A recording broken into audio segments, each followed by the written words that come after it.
With demands for change echoing in Jacksonville and across the country, change seems to be on the way, and on the way down in some cases. We're also hearing some agreement on the need to move sooner than later. To honor the unfulfilled promises of consolidation, at the same time making certain that we have a responsive police force and city services to all of our residents in Jacksonville. We're also talking about social justice, and we're diving into how the Jacksonville Sheriff's Office is responding.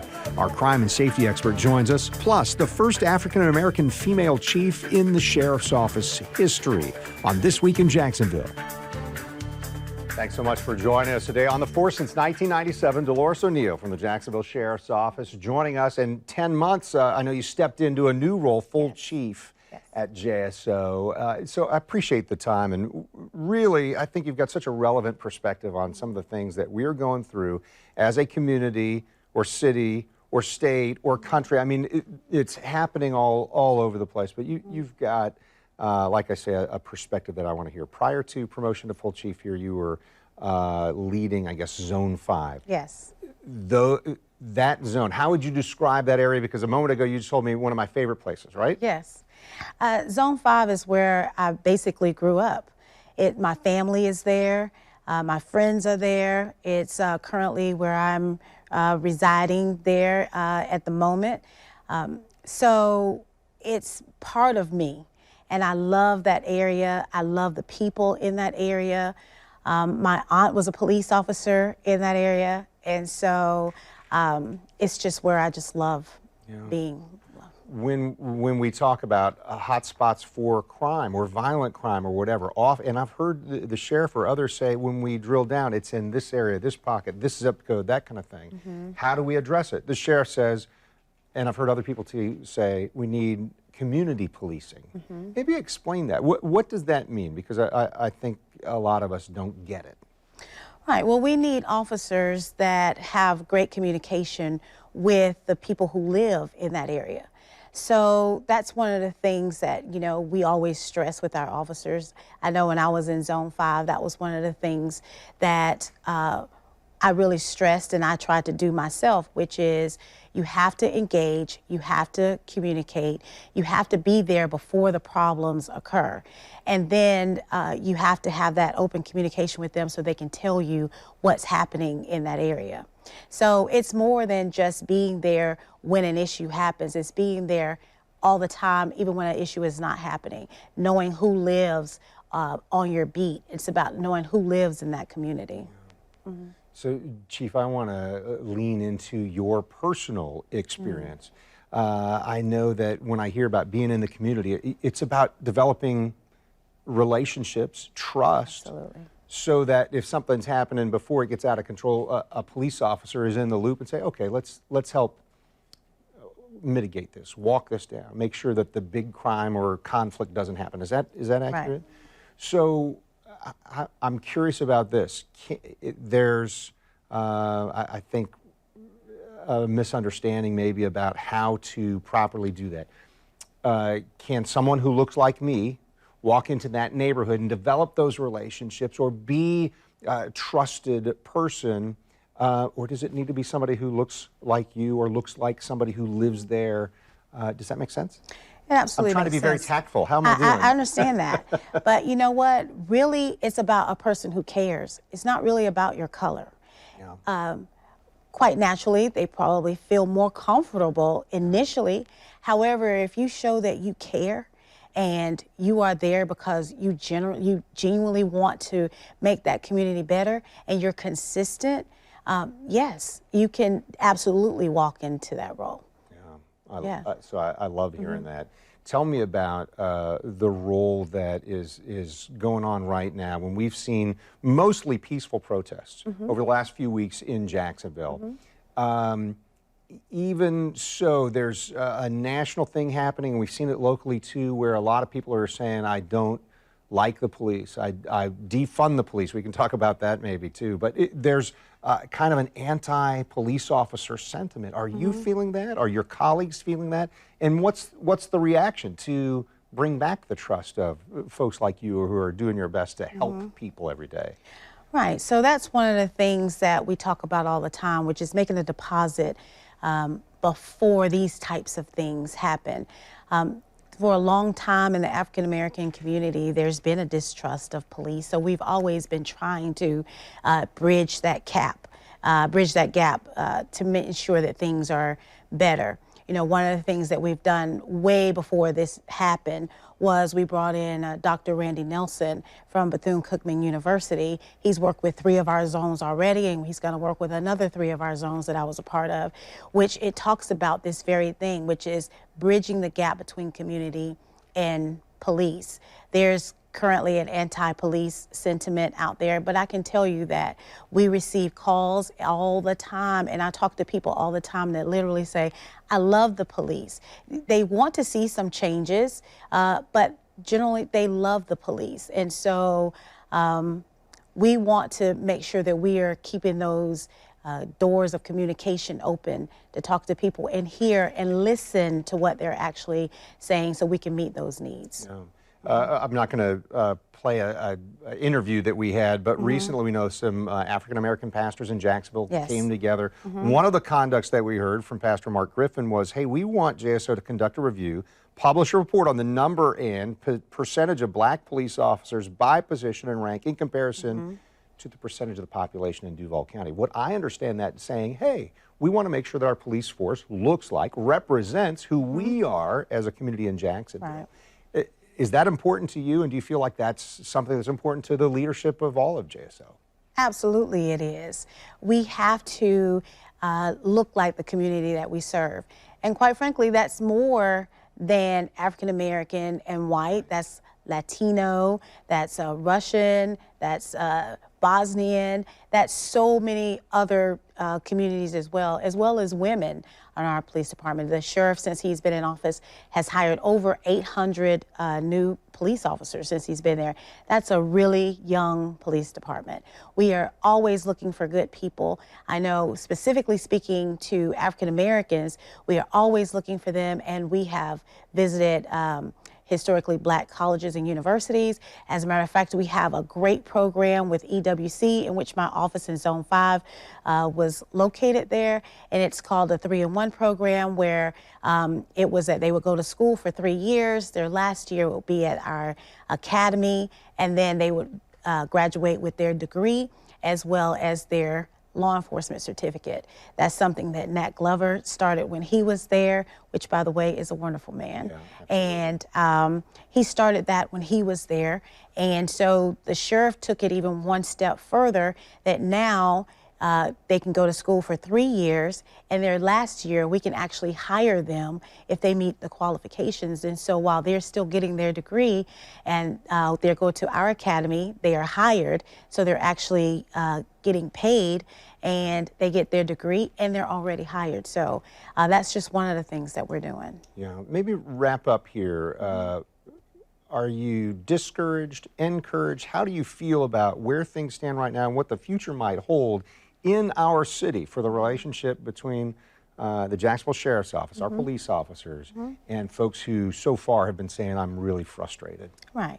I'm always encouraged, because I feel like if we are communicating with people, if we are listening to their concerns, we are always doing more training, and we are always looking for how can we better. Jacksonville Sheriff's Office is a great agency, but like anywhere else, we can always improve. Matter of fact, that's one of our core values, always improving. So that's one of the things we want to do, and we want to hear from them, and we want them to help us do that. So I'm always encouraged, you know, even though right now it seems like there's a lot of tension between the two. Actually, I think a lot of good can come out of this. I appreciate hearing your perspective. Thank you for saying yes. Yes. And taking some time to talk to us today. All right, thank you, Chief. Thank you. So stay with us. Our crime and safety expert joins us in just a moment. Ken Jefferson is next on This Week in Jacksonville.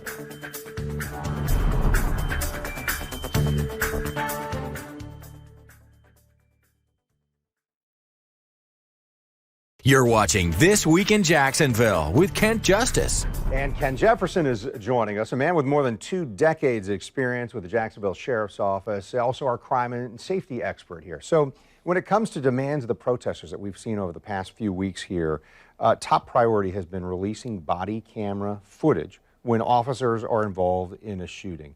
There's been some movement there, both from the sheriff's office and from the state attorney's office. How do you feel about what we're seeing right now? It sounds like people are listening and saying, yeah, maybe we can get this video out there sooner, right?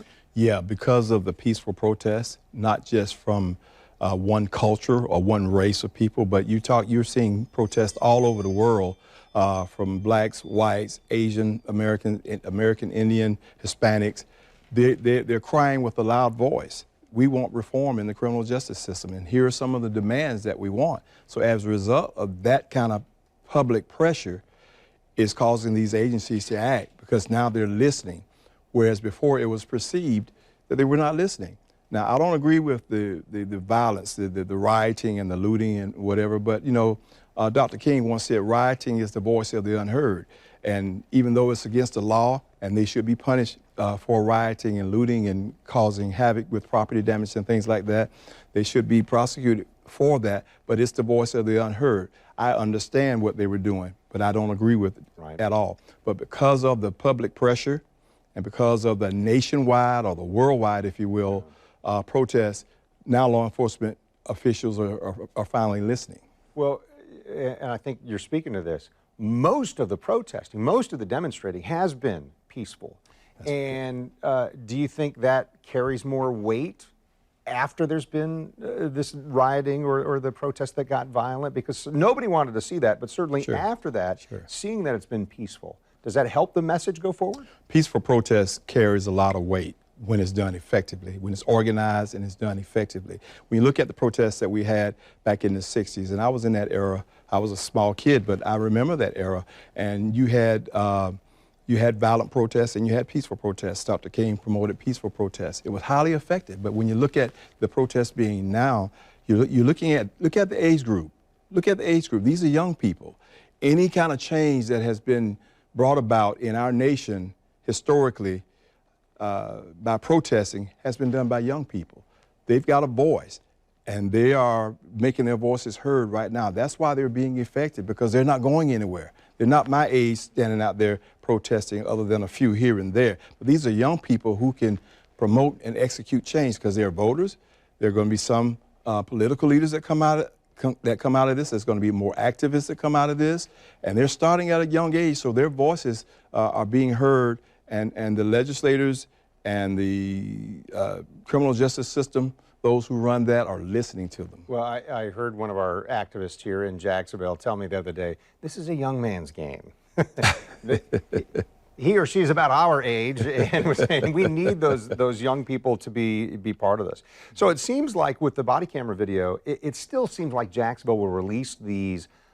It'll take longer to do that here in Jacksonville than in other agencies. Do you think there's good reason for that, or is that still a point of contention for a lot of people, it sounds like? Well, first let me say I'm glad that they are ready to start releasing some. It's all going to be done through the state attorney's office now, from my understanding from Ms. Nelson, that their office is going to be responsible for releasing all the body cams. Before, her office was waiting for JSO to finish the RTR, the Response to Resistance Board, before they would be able to release it. But here's my take on it, and I'm just going to be candid with you. Had it not been for this public pressure that's going on, we still, in my opinion, would be delayed in getting body cam footage. What is the problem? What is the holdup? We can hide behind legal ramifications all day, all night, and try to justify it. But if other agencies as close to Duval County, as well as outside of Duval County, can release body cam footage expeditiously, why can't we do it? Why hide behind all of that? But I'm glad the peaceful protesting and the voices of these people were heard, and that put enough pressure on them to start doing the right thing, and I'm glad they're doing it. Yeah, so put yourself in the uniform again, I guess, for me. I've heard at times from the policing side, the law enforcement side, a reluctance to have those videos out there, that it doesn't tell the whole story or that sort of thing. Do you have any concerns about that? Do you have any concerns that, well, if we release this, then there's more misunderstanding about what really happened in the situation? Well, that's what the police are there for, to clarify. They can show the video. They can release it. The public has a right to know if they're wearing that. It becomes a part of their official duties. It's public record. It becomes public record. So the public has a right to know. If there's clarification that needs to be made, let the police or the state attorney's office make that clarification. Now we see things. Everybody can look at a video and interpret it however they want to interpret it, but the video is not going to change. So if there's circumstances that needs to be explained or expounded on, then that becomes the job or the responsibility of the state attorney's office or the sheriff's office. But you cannot hide behind that and say we're not going to release it because of that. It's public record, and they have a right to know. Yeah. Ken, there's a lot more I want to talk with you about, so I'm going to call an audible. In a moment, we're going to take a commercial, and then we're going to talk with Ken some more. Before we get to that commercial break, there's this thing going around about defund police. As I understand it, that's not take all the money and close down the police department. Maybe it is in Minneapolis, but it's a little different. How would you explain to somebody what that defund police movement is, or what's it? Yeah, when I first heard that, I hit the roof, because I'm thinking, you're going to take money away from the most important thing in any city, which is public safety. You're going to take money away and defund the police and have them operating on pennies, whatever. But that's a broad statement when they say defunding police. From my understanding, from what some of the demands are, is take some of that money and put it towards mental health issues, put it towards other social issues like preventative programs and things like that, to try to help the police so that they won't have to police all of that, because they're saying, quote, that mental health issues are not the problem or the issues of the police. Well, it is when they get called. They've got to have, and I'm not in favor of taking that money away from the police, because you still, every year, you've got to upgrade your equipment, you got to have money for salary, benefits, manpower, things like that. You've got to continue, and the force needs to also. Yes. Absolutely, your department should reflect. Your police department should reflect the community that it serves, and in so doing, you've got to have the equipment. You've got to have the manpower. I say, don't take money away from the budget of the police. Find money to support those other things that they're wanting to take the money from the police, because the police is not the enemy. It's not the police against people. Yes, you had some few bad apples, and what we saw, that what happened to George Floyd was totally despicable, and every honest, good cop would tell you that turned their stomach when they saw something like that, because we're not trained. I was an academy staff instructor. I taught defensive tactics. When the fight is over, it's done. If the person is handcuffed and they're not resisting, it's over. There was absolutely no reason for him, that officer, to do what he did. So we all saw that. That video is indisputable. We saw that for ourselves. So there's no clarification that needs to be made by a fancy lawyer that's going to come in and try to spin everything around, because that's what he gets paid for. That's what he gets paid to do. We saw it for ourselves. But there are some videos from the body cam that will be released that might leave some questions as to, well, why did the police do this? Why couldn't they do this, that, and the other? And you're talking about a layman versus a professional officer that can explain what exactly is happening and why. So, as I mentioned, still more to talk about with Ken, but we'll take a short break and then we'll be back. Don't go anywhere. More to come on This Week in Jacksonville.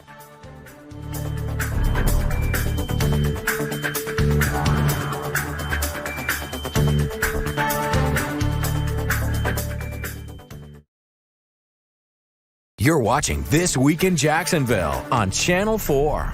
Ken Jefferson is with us, our crime and safety expert and a Jacksonville police officer for many years. So we're having this conversation, and I guess there's now a call for unity. We saw Leonard Fournette and Mayor Curry and Sheriff Williams, and they're doing some things with the folks who have been saying, we've got some demands. We are protesting about this. We're demonstrating about this. What's the way forward? What's the path where we can change things appropriately and be unified in this, Ken? The path is continue what you've started. Don't let these protests end and these talks and deliberations end, and then we go back to business as usual. Continue the progress. That's what's happened in the past. There's been protests or demands or petitions or whatever you want to call them, and our leaders will succumb to that for a short period of time. When those demands and that pressure is no longer there, then it goes back to business as usual. So the way forward is to continue to listen to the people, The government is for the people, of the people, and by the people. And sometimes politicians, and I'm not throwing shade at anyone in particular, but sometimes politicians think it's about them, about what they want, what they think is best for the people. But when the people come out and tell you what they want, then you at least have to listen to it and take it under consideration, and then make a decision from there, because the buck stops with you. So just continue to listen, continue to engage, continue to get out of the office, from behind the desk, and meet with the community on a regular basis. So let me show a short piece of video, and then 1 minute left in our time here. The first step toward change, is this it? This is a video of a Confederate statue being removed from Hemming Plaza, and Mayor Curry this week said that he's working to remove all the Confederate monuments from the city. Ken Jefferson, is this part of it? That's part of it. The people have been calling for this for quite some time. I don't know how long, but I know it's been quite some time they've been calling for it. And because, again, of the public pressure and the peaceful protests, they've listened and they're taking action to do so. So the mayor should be applauded for listening and taking action. Whatever that action may be, he's listening and he's taking action. I know that there are some folks who have been very upset, and they're letting it be known, and there are some people who are saying, I'm on your side, and I never have been before. Sure. So there certainly are some signs that that Jacksonville and our area is moving kind of in a new direction. Ken Jefferson, thanks so much for your time today. Certainly, my pleasure. So coming up next week, one of the leading voices on race and Jacksonville joins us next week. Nat Glover endured and survived Axe Handle Saturday, and he made his way to sheriff, then to president of Edward Waters College. Nat Glover is joining us, along with Rick Mullaney. That's next week. So this week in Jacksonville is where you want to be then. And we air each Sunday morning at this time. I'm Kent Justice. Thanks for watching on air on Channel 4, CW17, and online at newsforjax.com.